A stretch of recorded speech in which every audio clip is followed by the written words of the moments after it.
Study IQ IAS, अब तैयारी हुई अफोर्डेबल।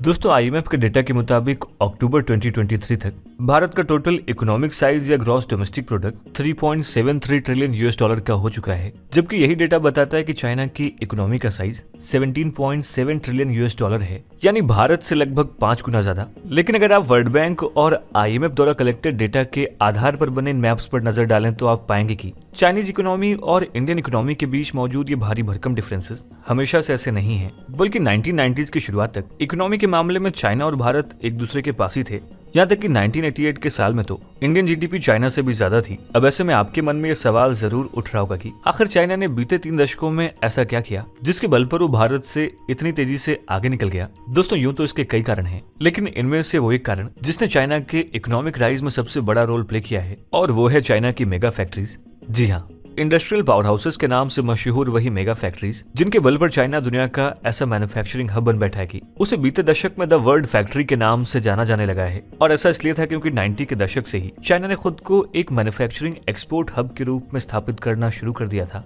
और इसी का नतीजा है कि आज एप्पल से लेकर टेस्ला तक दुनिया की बड़ी से बड़ी कंपनीज अपनी मैन्युफैक्चरिंग यूनिट्स को चाइना में लगाए हुए हैं, और इसी की वजह से चाइना ग्लोबल सप्लाई चेन का एक की प्लेयर बन बैठा है। हालांकि इस बीच हर कोई भारत के इकोनॉमिक पोटेंशियल और दुनिया में उसकी फास्टेस्ट ग्रोइंग इकोनॉमी को एक्नॉलेज कर रहा है, जहां अभी से माना जाने लगा है कि वो भारत ही जो आने वाले टाइम में चाइना से उसकी वर्ल्ड्स फैक्ट्री के तमगे को छीन सकता है। मगर इसके साथ ही इकोनॉमिक एक्सपर्ट्स भी इस बात पर जोर दे रहे हैं कि ऐसा करने के लिए भारत को भी चाइना की तरह ही मेगा फैक्ट्रीज बिल्ड करनी होंगी, ऐसी फैक्ट्रीज जो अपने मैन्युफैक्चरिंग पोटेंशियल से चाइना से सीधी टक्कर ले सके। मगर अब प्रश्न ये उठता कि आखिर ऐसा होगा कैसे, और आखिर कैसे भारत भी चाइना की तरह ही देश में ऐसे विशाल का फैक्ट्रीज का सेटअप बिल्ड कर पाएगा। आज के इस वीडियो में हम इन्हीं सब सवालों पर चर्चा करेंगे और ये जानने की कोशिश करेंगे कि आखिर भारत को ऐसा करने के लिए क्या क्या करना होगा। ये topic UPSC mains GS paper 3 के इकोनॉमी से रिलेटेड सेक्शन के लिए इम्पोर्टेंट है, और आपको इससे रिलेटेड एक मेंस प्रैक्टिस क्वेश्चन इस वीडियो के एंड में मिल जाएगा।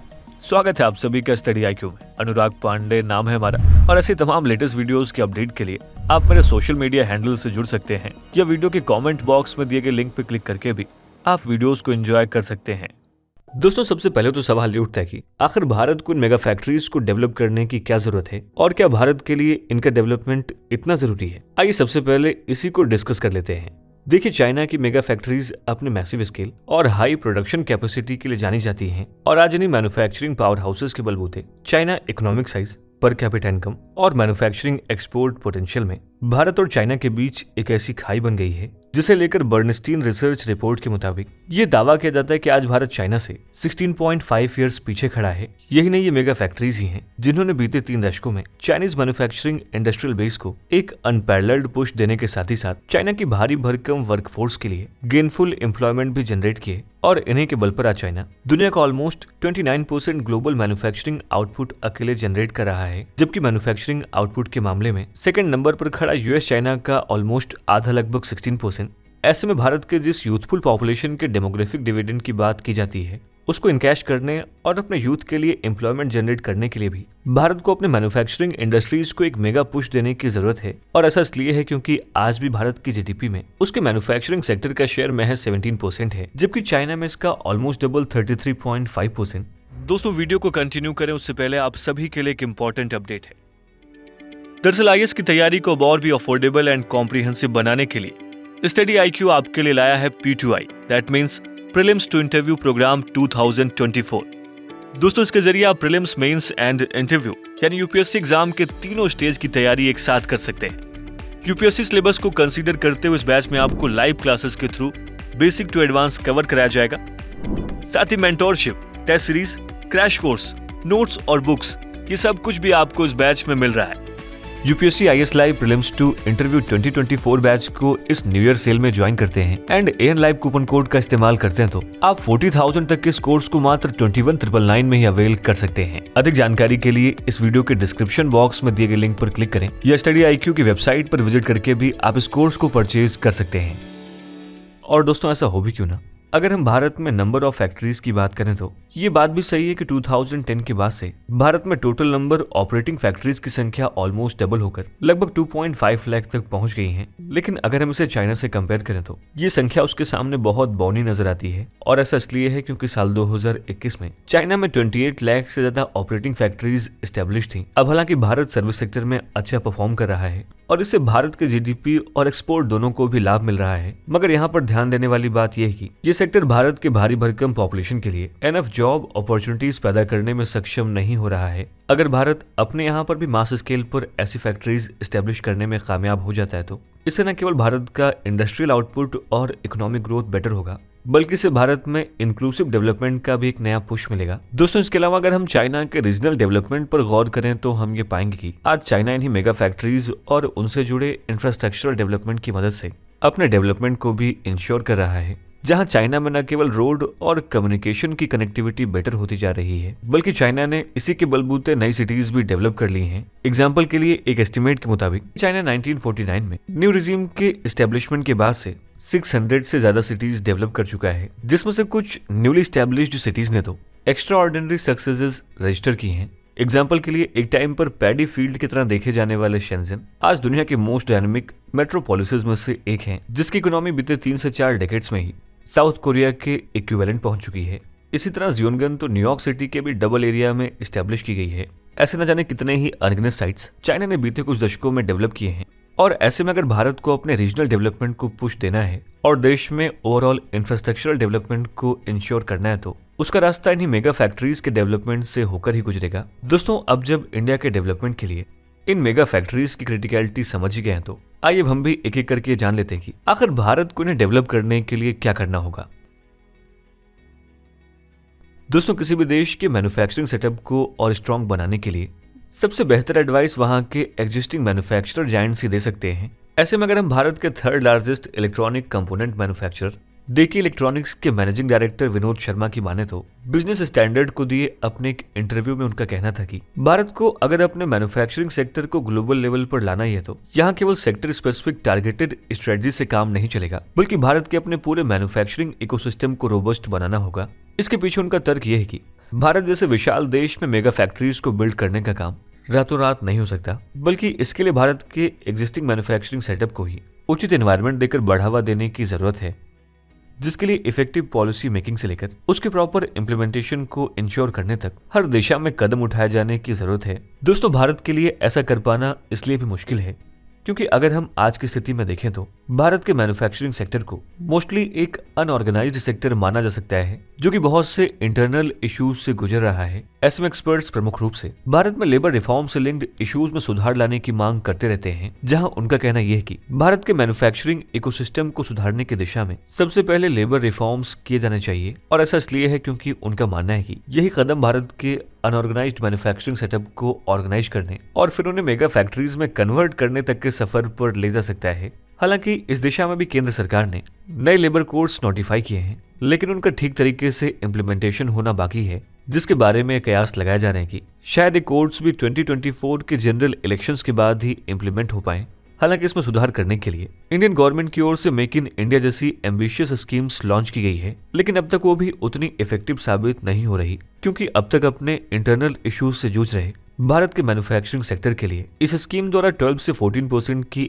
एनुअल ग्रोथ रेट रजिस्टर करना एक ओवर एम्बिशियस टारगेट दिखाई दे रहा है। इसी तरीके से एक्सपर्ट्स का मानना है कि भारत को अपने मैन्युफैक्चरिंग इकोसिस्टम के सुधार के लिए one size fits for all जैसी सेंट्रलाइज्ड अप्रोच के बजाय रीजनल और डिसेंट्रलाइज्ड वे में आगे बढ़ना चाहिए, जहां हमारी कोशिश ये होनी चाहिए कि देश के अलग अलग हिस्सों की समस्याओं को सुलझाते हुए देश भर में मेगा फैक्ट्रीज के सेटअप के लिए एक कंड्यूसिव एनवायरनमेंट डेवलप किया जाए, जहां रॉ मटेरियल की availability, transportation capacity, natural advantages और अवेलेबिलिटी ऑफ वर्कफोर्स जैसे इश्यूज को ध्यान में रखते हुए सेक्टर स्पेसिफिक इंडस्ट्रीज को देश के अलग अलग कोनों में स्टैब्लिश किया जा सके, जो आगे जाकर मेगा फैक्ट्रीज का रूप ले सके। साथ ही एक्सपर्ट्स की माने तो भारत की मेगा फैक्ट्रीज की डेवलपमेंट की राह में सबसे बड़ा रोड़ा उसकी इरेगुलर पावर सप्लाई है। ऐसे में भारत को अपने मैन्युफैक्चरिंग इंफ्रास्ट्रक्चर को डेवलप करने के साथ ही साथ अपने एनर्जी सप्लाई सेटअप को भी डेवलप करने की जरूरत है। देखा जाए तो इस तरह की क्रिटिकलिटी भारत के ट्रांसपोर्टेशन एंड लॉजिस्टिक सेटअप्स के साथ भी है, और ऐसा इसलिए है क्योंकि जब ये उसके मैन्युफैक्चरिंग सेक्टर के सपोर्ट में खड़े नहीं है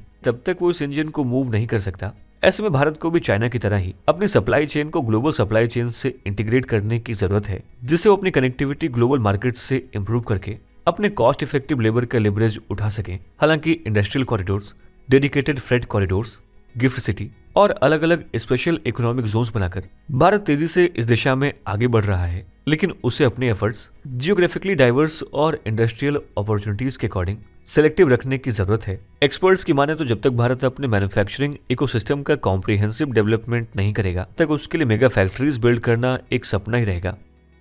दोस्तों, मैन्युफैक्चरिंग इकोसिस्टम को डेवलप करने का मतलब ये नहीं कि इसके लिए हमें लेबर्स की वेलबींग पर ध्यान न देकर उनको एक्सप्लॉइट करना होगा, बल्कि एक्सपर्ट्स की माने तो भारत के मैन्युफैक्चरिंग हब बनने की राह लेबर वेलफेयर से होकर गुजरती है, जहां उनका कहना यह है कि मेगा फैक्ट्रीज का एक इंपॉर्टेंट पार्ट वहां काम करने वाली लेबर के वेलबींग का ध्यान रखना भी है। और ऐसा करने के केवल सोशलिस्ट रीजन नहीं है, बल्कि लेबर आउटपुट को बेटर करने के साथ ही साथ ओवरऑल मैन्युफैक्चरिंग एफिशिएंसी को भी बेटर करता है। दोस्तों, यहाँ एक्सपर्ट्स ये पॉइंट आउट करते हैं कि भारत में मौजूद ज्यादातर इंडस्ट्रीज में काम करने वाले लेबर्स या तो अर्बन स्लम्स में रहते हैं या फिर उन्हें लंबा डिस्टेंस कवर करके अपने घरों से फैक्ट्री सेटअप तक आना होता है, जिसका प्राइम एग्जांपल हम मुंबई की ओवर क्राउडेड लोकल ट्रेन से लेकर दिल्ली के डीटीसी बसेस तक में देख सकते हैं, जिससे उनकी एफिशिएंसी तो हैम्पर होती है, साथ ही अनहाइजीनिक कंडीशन में रहने की वजह से मलेरिया, डेंगू और टाइफाइड इत्यादि हेल्थ कंडीशंस का खतरा बना रहता है, जो लॉन्गर टर्म में एक वर्कर की लेबर प्रोडक्टिविटी और उसके परिवार की ओवरऑल वेलबींग को और भी ज्यादा नेगेटिवली अफेक्ट करता है। यही वजह है कि अगर हम Indian council for research on international economic relations की रिपोर्ट उठाकर देखें तो हम पाएंगे कि भारत में लेबर फोर्सेस की लोअर प्रोडक्टिविटी के पीछे एम्प्लॉयज की इल हेल्थ एक प्रोमिनेंट रीजन है।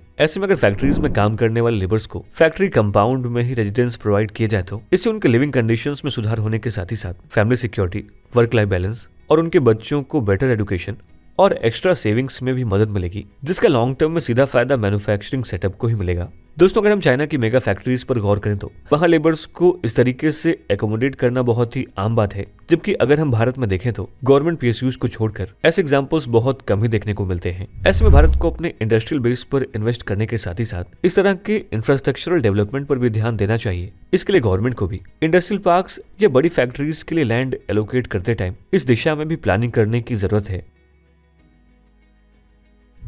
दोस्तों, जब भी भारत के बिजनेस या मैन्युफैक्चरिंग सेटअप की ग्रोथ की बात की जाती है तो अक्सर ये मुद्दा पॉइंट आउट किया जाता है कि आज भी भारत में ease of doing business up to the mark नहीं है, यानी भारत में एक बिजनेस को सेटअप करना आसान नहीं है। जहां अक्सर ये बात कही जाती है कि भारत में आज भी एंटरप्रेन्योर्स को रेड टेपिज्म, मल्टीपल रेगुलेशंस और गवर्नमेंट ऑफिसेज में होने वाले करप्शन से लेकर लैक ऑफ फंडिंग जैसी समस्याओं से गुजरना पड़ता है। इन सब के अलावा भारत में एक बिजनेस को स्टार्ट करने के साथ ही साथ डिफिकल्ट कंडीशंस में उस बिजनेस को विंड ऑफ करके एग्जिट करना भी इजी नहीं है। यही वजह है कि साल 2019 के लेटेस्ट अवेलेबल रैंकिंग में भी भारत इस मामले में दुनिया में 63rd रैंक पर था, जबकि चाइना 31st पर। दोस्तों, मार्केट एक्सपर्ट्स का मानना है कि यही वजह है कि अगर हम पलट कर देखें तो हम पाएंगे कि जनरल मोटर्स, फोर्ड मोटर्स और हार्ले डेविडसन जैसे ग्लोबल ब्रांड्स एक के बाद एक भारत को छोड़ते जा रहे हैं। दोस्तों, इसी तरीके से स्विट्जरलैंड बेस्ड दुनिया के सबसे बड़े सीमेंट मैन्युफैक्चरिंग ब्रांड यानी कि होल्सिम ग्रुप्स भी मैक्रो इकोनॉमिक और रेगुलेटरी कंसर्न्स का हवाला देकर कुछ साल पहले ही भारत छोड़कर जा चुका है। बल्कि साल 2021 में गवर्नमेंट द्वारा पार्लियामेंट में बताया गया कि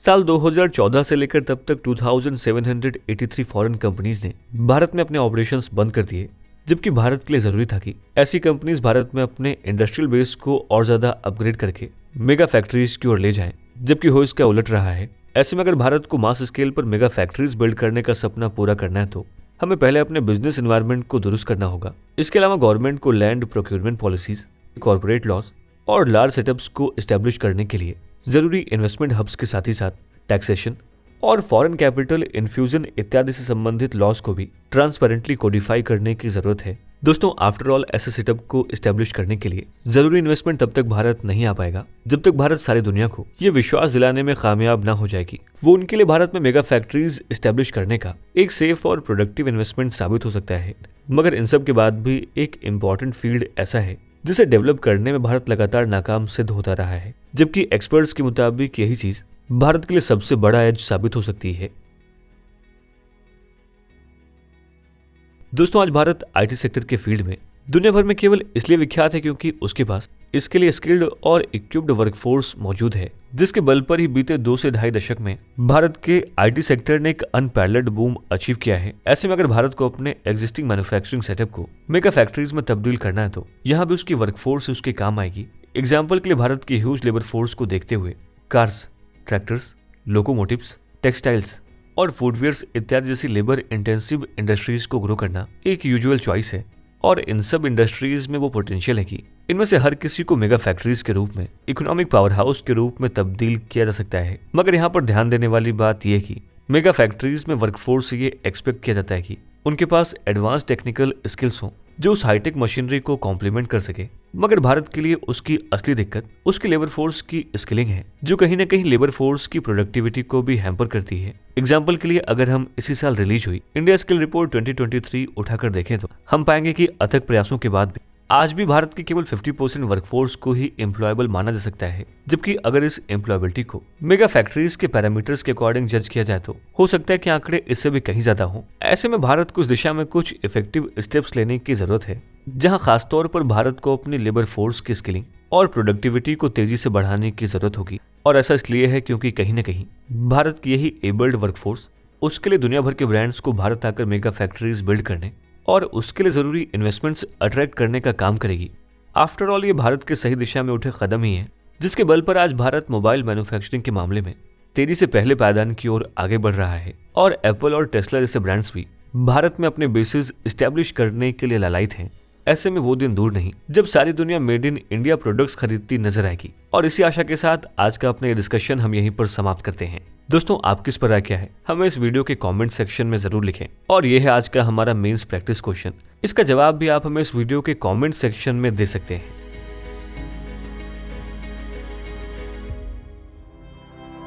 स्टडी IQ IAS, अब तैयारी हुई अफोर्डेबल।